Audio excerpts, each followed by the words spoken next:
Hi everyone, it's Ginger with Marvelous Mouse Travels, and do you have questions about whether or not the Disney dining plan is a good fit for your next vacation? Well, welcome to your ultimate guide on the Disney dining plan, including a case study.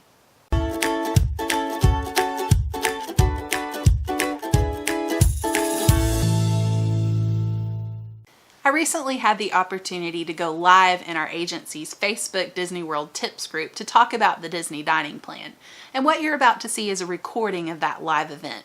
I even go line by line to show you a side-by-side comparison of your cost paying out of pocket versus your costs with the Disney dining plan. Hi everyone, I hope you're doing well tonight. My name is Ginger and I am one of the agents with Marvelous Mouse Travels. We are the agency that runs this tips group as well as several other tips groups throughout Facebook about various destinations like cruise lines, Universal Orlando, and also all-inclusive resorts, both adults only and also family all-inclusives. So welcome tonight with two Mondays with MMT. If you have never joined us for one of these live video sessions before, we do this at least once a month on the first Monday of every month, where we will go live in our Disney group as well as in our Universal group to talk about frequently asked travel questions and also to field some of your questions in the comments. So I'm going to be talking tonight about one of the most commonly asked questions that I see in this group as well as that I get from clients. In fact, I was just helping a client answer this question for their family earlier tonight, and that is the Disney dining plan a good fit for my family? So that's what we're going to be talking tonight. I'm going to go over what the dining plan is. I'm going to give you some examples of the dining plan cost versus the cost of paying out of pocket. So if you have a comment or a question about the Disney dining plan, I'm going to be looking at those after I've gone through the information that I have to share with you. So go ahead and drop your questions in the comment section now, and then towards the end of the video I will go back and look at those and try to answer as many of those as I can in the time that we have together tonight. So that's the plan. We're going to talk about the Disney dining plan, and hopefully by the time we're finished with this video you will have a good grasp on whether or not that is a good option for your family. So before we jump into the Disney dining plan information, I just wanted to share a little bit of information about my small business. All of the agents with Marvelous Mouse Travels are independent contractors underneath our wonderful agency. Our agency is incredibly well respected in the industry. In fact, I'll show you an example of that here in just a second. But as independent contractors, we all work underneath our agency umbrella. And so my particular business or branch of this business, if you will, has a brand new one-stop shop for any way to contact me. I am all over social media. I'm on Pinterest, Instagram, Facebook, YouTube, LinkedIn, pretty much you name it, I'm on there. And so you'll notice I have a lot of, my information down here scrolling, but if you want one place to go to be able to access any way to contact me that you could imagine, then that is going to be my link tree. I have just set up my link tree, and you can access my link tree by going to GingerMMT.com. On this link tree, you can request a free quote through my quote form. You can find a link to my YouTube channel. You can sign up for my email newsletter. I send out quarterly newsletters, and you can sign up for that here. And you can also see all of my different social media icons. So if you want one place to go to be able to find me on whatever social media platform works best for you, you can do that on my link tree. And also, I wanted to share with you a really exciting piece of information about our agency. Again, we have been recognized by Disney as an earmarked platinum authorized Disney vacation planner. And what that means essentially is that we are recognized by Disney not only for having exceptional customer service, but also for having a very high sales level. And the good thing about that is that when you sell a lot of Disney vacations, that means you plan a lot of Disney vacations, and that means that you're an expert in Disney vacations.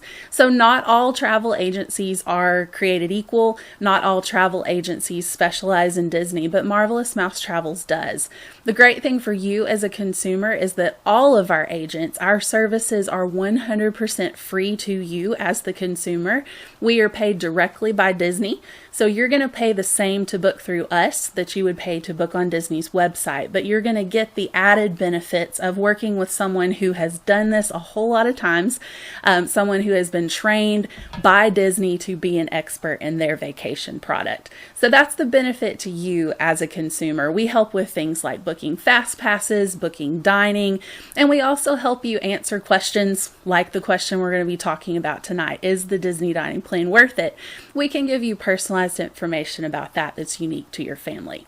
So without further ado, let's talk about the Disney dining plan. So I'm going to go over the 5 most common questions that I hear about the Disney dining plan and try to answer those. And again, if you have a specific question for your own situation, go ahead and feel free to drop that in the comments anytime while I'm talking. In fact, one lucky person who interacts with me in the comments is going to win a $10 Amazon gift card. So go ahead and drop your comments or questions there for a chance to enter for that.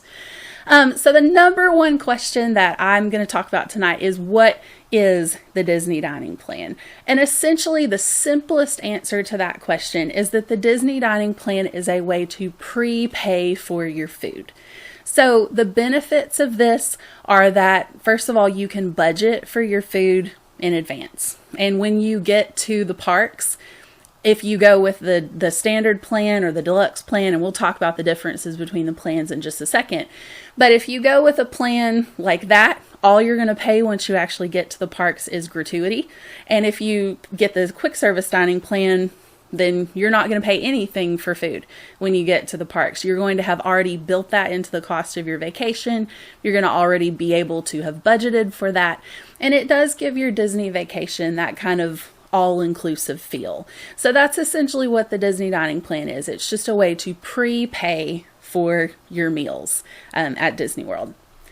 The number 2 question that I get a lot is, who can get the Disney dining plan? And so in order to be eligible for the Disney dining plan, you have to be a guest at a Disney-owned on-site hotel. So you cannot stay off-site and get the Disney dining plan. You have to book a Magic Your Way vacation package, which includes an on-site Disney-owned hotel, as well as tickets and the dining plan. And also, it's important to note that the dining plan is an all or nothing type of thing. Either everyone in the same package gets the dining plan, or no one on the package gets the dining plan. So you can't have like one person get the dining plan and then nobody else does. Either everybody gets it or nobody does. And it's the same way with all package components. Same thing is true with tickets. You know, if you have one person in your room who has an annual pass, you can't put tickets in your package, for instance, because everybody's tickets have to be the same. Same thing is true with travel protection. Either everybody gets it or nobody does. So that's the deal with the dining plan. It's an all or nothing thing. So just to kind of reiterate who is not eligible for the dining plan, because this can be confusing, the Walt Disney World Swan and Dolphin are on site. They are located on Disney property. They are located in the Epcot Resort area, which is a fabulous area to stay in. So the Swan and Dolphin have an incredible location, but they're Starwood properties. They're not owned by Disney. So guests at the Swan and Dolphin, although you can book a package with tickets, you don't have the ability to book a Magic Your Way package, so you can't add the dining plan. So Swan and Dolphin are not eligible. Official Walt Disney World hotels, a lot of the Disney Springs area hotels like the Bee Resort and Spa or the Hilton Buena Vista Palace or the Wyndham Garden, those are official Walt Disney World hotels, which means that they offer some of the perks of on-property hotels, but again, they're not owned by Disney. So if you stay in one of those properties, you can't add the dining plan. Same thing is true for gateway hotels like the Town Place Suites or the Spring Hill Suites. Those are great options, but you can't add the dining plan there. And you also can't add the dining plan with Good Neighbor hotels. So essentially, if you're on site in a hotel that's owned by Disney, you're good to go with the dining plan. If you're staying anywhere else, you can't add it. So hopefully that's clear. If you have questions about a specific property and you're not really sure if Disney owns it or not, feel free to ask me that in the comments and I can get to that later. So number 3 question in my top 5 is what is included in the dining plan? And the answer to that really depends on which dining plan you're talking about. There are 3 options that you can choose from. The quick service is going to be your least expensive plan, and we'll talk about what's included in that in just a second. The most popular option is the standard Disney dining plan. It's kind of like that good mid-level option. And then the deluxe, if you were a foodie, if you really love dining and you want to be able to experiment and try a lot of really great places, then the deluxe dining plan would be the best choice for you. So the quick service dining plan, you can see here that there are quick service, there are 2 quick service meal credits, 2 snack credits per person per package night. So what that means, your dining plan credits are not allocated to you per day. They are allocated to you per package night. So if you're staying 5 nights, you're going to get 5 times 2 quick service credits, so 10 quick service credits and 10 snack credits per person. You're also going to get 1 rapid refill mug per person. This is a refillable mug that you can fill up at drink stations at your on-site hotel. Now, these don't work at the parks. You can take them to the parks, obviously, if you want to, but you're not going to get to refill them at the parks. But you can refill them as many times as you want during your stay at your Disney on-site hotel. And you're also, I already mentioned the snack credits. So snack credits are great. Snack credits can be anything from cupcakes to festival items at any of the Epcot festivals. A lot of people use their snack credits for breakfast, which we're going to talk about in just a second. So 2 quick service meals, 2 snacks, 1 mug per person. And the snacks and the meals are per package night. The good things about the quick service dining plan are that it doesn't require you to make advanced dining reservations. The vast majority of quick service restaurants don't require a dining reservation made in advance. Now, I just said the vast majority. There are a couple that do. For instance, Be Our Guest restaurant in the Magic Kingdom is themed after Beauty and the Beast. That is a signature meal at dinner, so it's table service at dinner, but at breakfast and at lunch, it's a quick service option. But because it's so popular, it's still a good idea to make a reservation for Be Our Guest. So that would be a quick service that you do need a reservation for. Another example of this is that at Hollywood Studios, you can actually book dinner at ABC Commissary, but it's still a quick service credit. Now, you don't have to. You can still eat at ABC Commissary, but if you want to have like a designated time and place to sit down there and kind of not have to fight the crowds, then you would want a reservation for that. But in the vast majority of cases, quick service, you kind of eat on the fly. You eat when you want to, where you want to at any quick service location, and you don't really have to plan it all that much. So that's a perk. And obviously your quick service option is going to be your least expensive option too, which for a lot of people, you know, that's a driving factor in their decisions for their vacations. So this one is a great option, particularly if you're on a budget, or if maybe you just don't want to be held to dining reservations. Maybe you want the flexibility to be able to eat whenever and wherever you want to, then the quick service plan can be a good choice for you.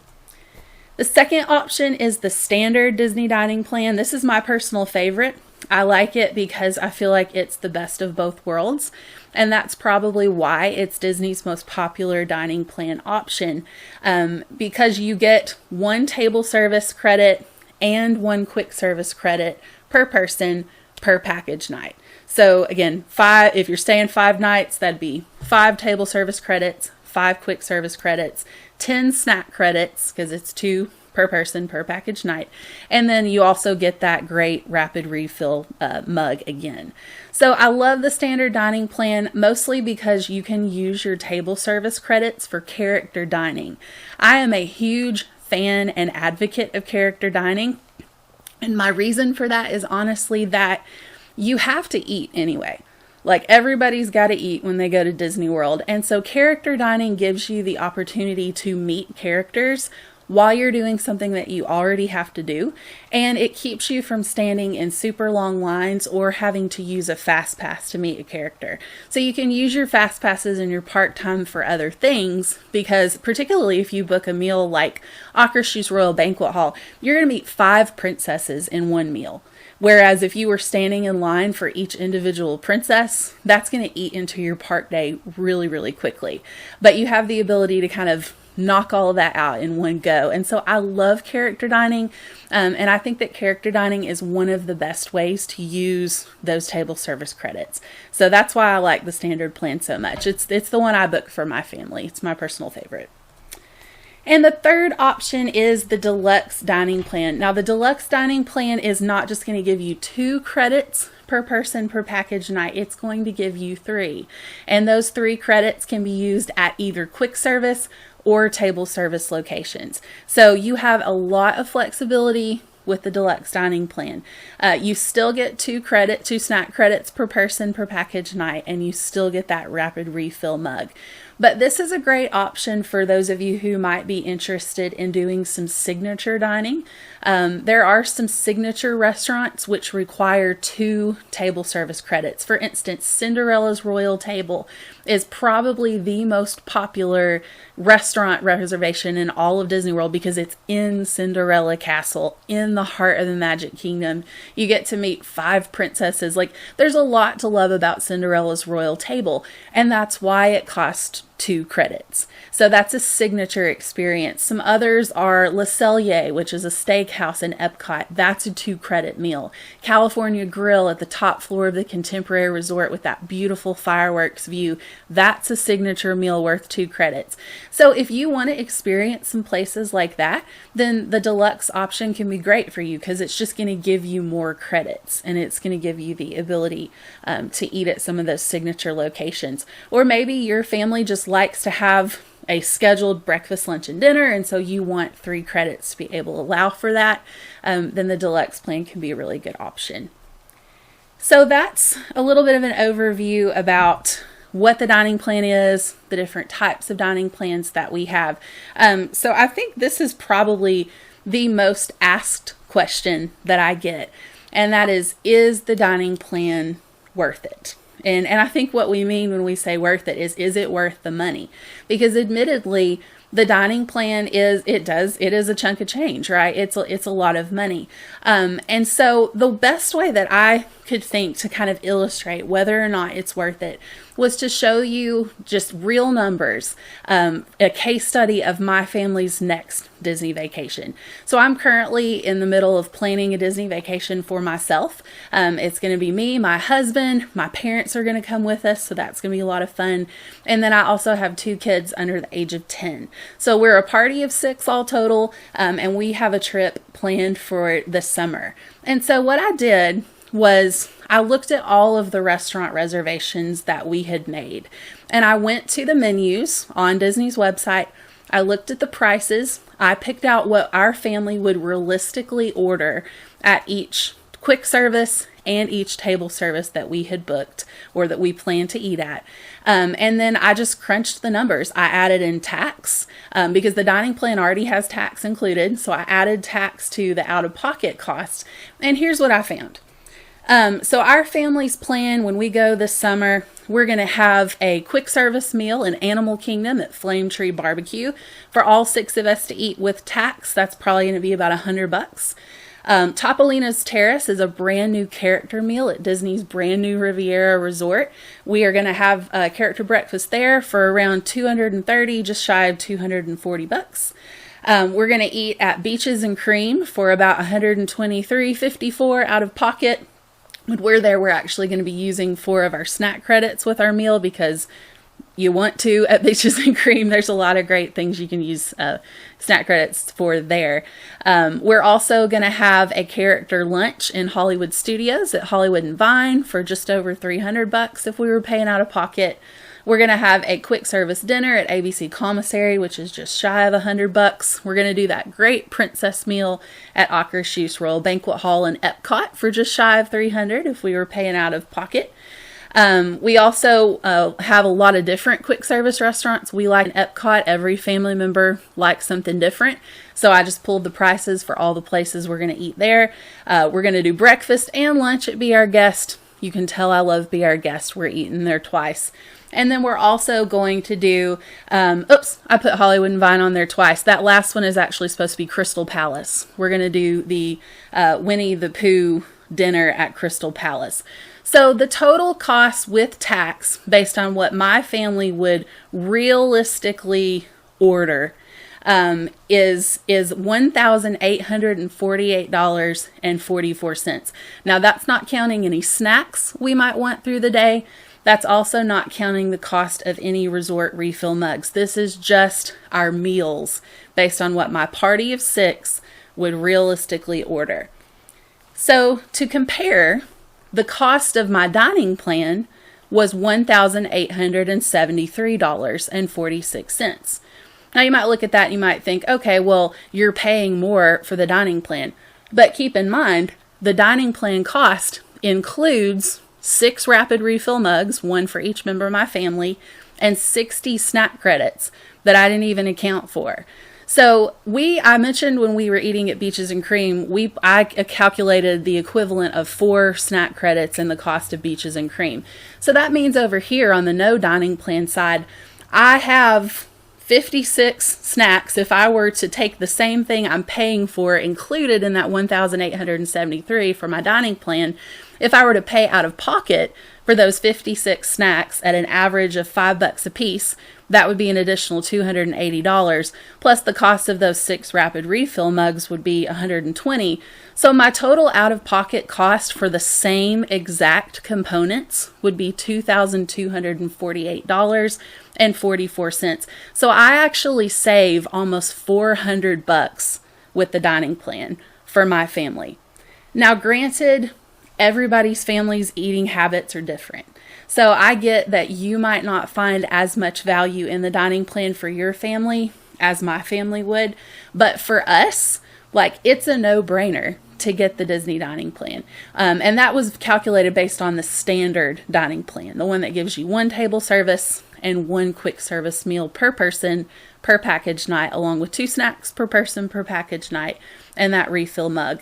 For us, it was a savings of almost $400 once you account for tax. So all I'm going to have to pay for when I get to Disney, because my meals are already paid for, is just gratuity. Of course, I'm going to want to tip the people who take care of us at our table service restaurants. So that's the only thing that I'm going to have to pay for out of pocket.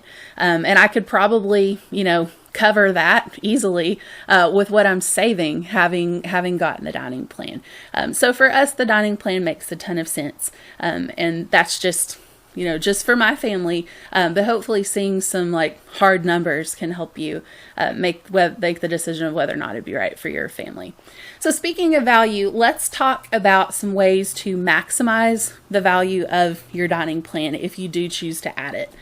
So character dining, I already talked about this a little bit. Character dining, I think, is the best way to make your money on the Disney dining plan. You could see from the numbers that I showed you, almost all of our sit-down meals, actually with just the exception of 1, all of our sit-down meals were character meals. They average about $300 for a party of 6, whereas our table service meal that wasn't a character meal at Beaches and Cream was only a little over $100. So if you want to get your money's worth, use those table service credits for character dining.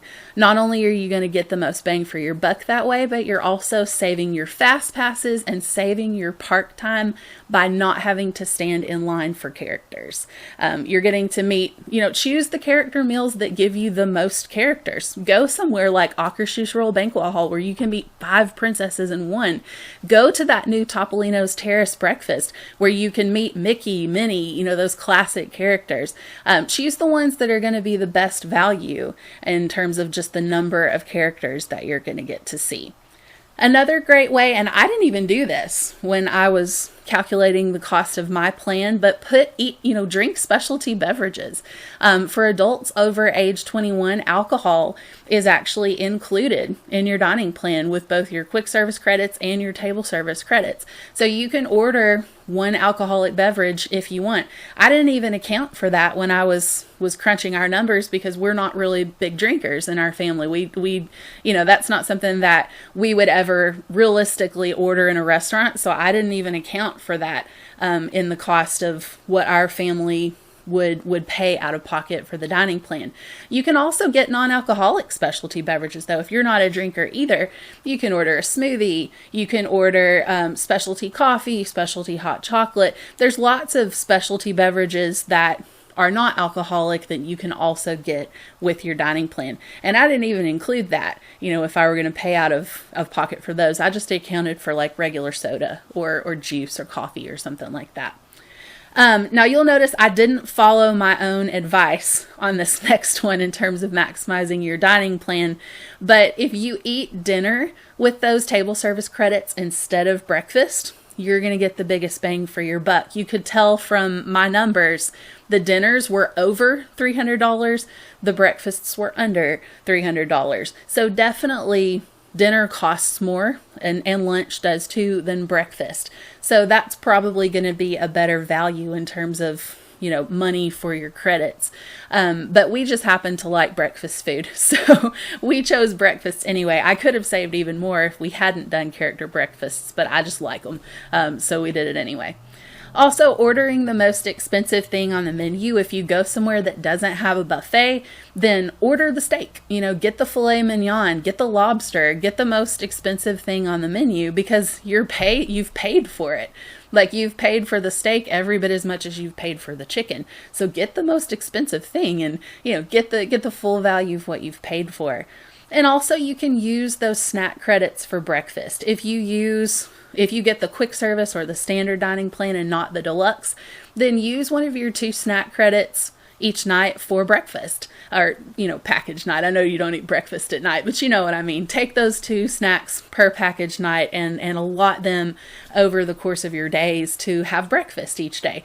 You can use one for a cinnamon roll or a muffin or a piece of fruit or something else like that to even take with you in the parks if you want to. And you can stretch those credits a little bit further, stretch them into 3 meals if you want to do that.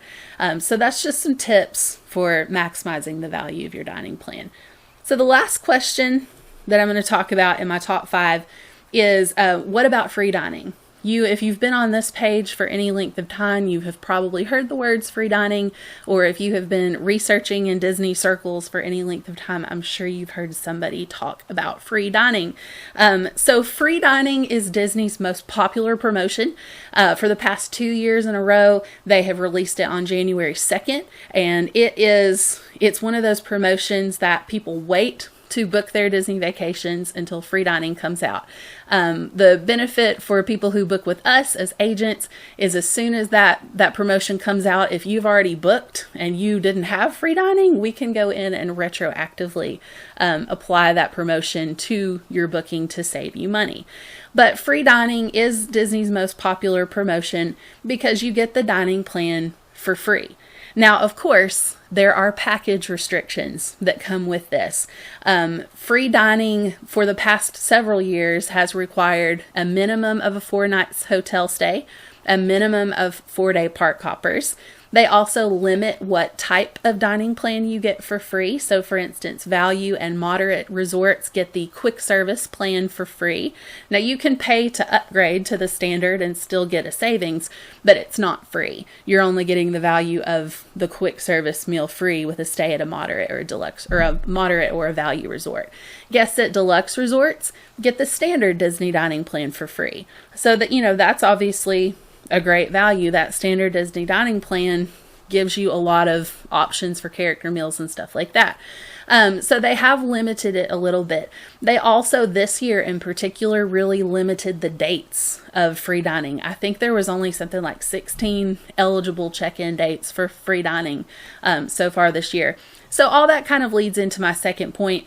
Free dining is not a guarantee. There is no promise that Disney will do free dining every year. There's no promise that Disney will ever do free dining again. Now, I don't know for a fact that they're not going to do it again. They could release another round of it tomorrow, for all I know. But I think that Disney dining plan has value even if you don't get it for free. So what I would encourage you to do is, if you want to go to Disney, if you want to book a trip, don't wait until free dining comes out. Go ahead and book that trip for when you want to go. And then if free dining comes out and it's valid for your dates, then you can apply it, and that's great. But if it's not, then at least you've already kind of budgeted for your trip, and you're going when you want to go and not feeling like you kind of have to squeeze your vacation into these dates that may not work ideally for you. And also too, I want to say, if you can't get free dining, it's not the end of the world, because free dining is not always the best deal. There are almost always room discounts for Disney that sometimes can be a better value for your individual party than free dining is. For instance, if you don't want park hopper tickets, then you might do almost as well or as well without free dining if you book a room discount, keep your base tickets, and still add the dining plan. You can get pretty close to that free dining promotion. So obviously, if you want park hoppers, you want the dining plan, you want to stay at a certain hotel, and free dining comes along, that's going to be a killer deal for you. And that's why people love the free dining promotion so much. But if you only want 3-day tickets, or you only want base, you don't want park hoppers, then sometimes you can do as well by just booking a room discount that's valid and then sticking with your base ticket or doing a 3-day ticket or something like that. So if you don't get free dining, not the end of the world. If you do get it, that's an awesome perk. Okay. So you're going to Disney. It's a win-win, right? Whether you get free dining or you don't, it's a win-win for you for sure. So that's everything that I had to share. So what I'm going to do now is just kind of go through and look at your comments here and try to answer the few questions here. If I have any questions, let's see. Oh, great question, Yvette. So let's see here. Make sure. Oh, sorry. Got to fix my slides here. I clicked the wrong one. That's what happens when you try to get fancy and take your eyes off the screen. So Yvette asked the question, I am checking into our room at 10 p.m. Do our dining plan credits roll over into the next day, or do we lose them for that night? That is a great question, Yvette, and I'm so glad you asked it, because I didn't explain how that works. So all of your credits that you're going to get for your whole stay become available to you at check-in, and you can allocate them across your days however you want to. So you don't have to use you could use them all in one day if you wanted to.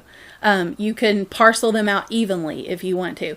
But no, they don't expire per day. They are valid from check-in to midnight on your day of checkout. So you can even check out at 11 a.m. and then go to the parks and still have your credits till midnight that night. So no, you would not lose them if you check in late. You would just use them later in the week. But that's a great question. I'm glad you asked it. Let me see here. Oh, Shannon says, thank you. Very good information. I was confused about the dining plan. There's a lot to learn about the dining plan, so I'm glad that hopefully I helped decode it a little bit for you. Let me just check one more time and see. I'm going to refresh my comments here and make sure that I didn't accidentally overlook someone. I don't think I did. All right.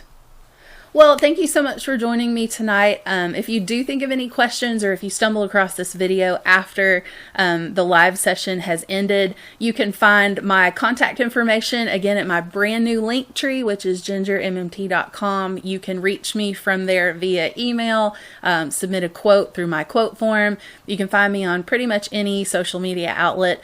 If you would rather email me, you can do that at ginger@marvelousmousetravels.com. You can also get to me through my Facebook page, which is facebook.com/GingerMMT.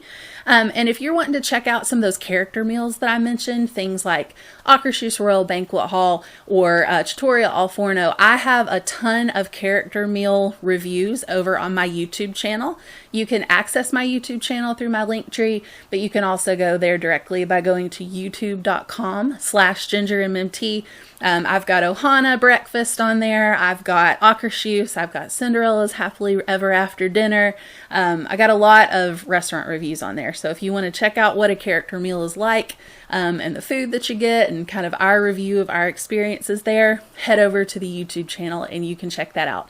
I also have a lot of resort tours over there.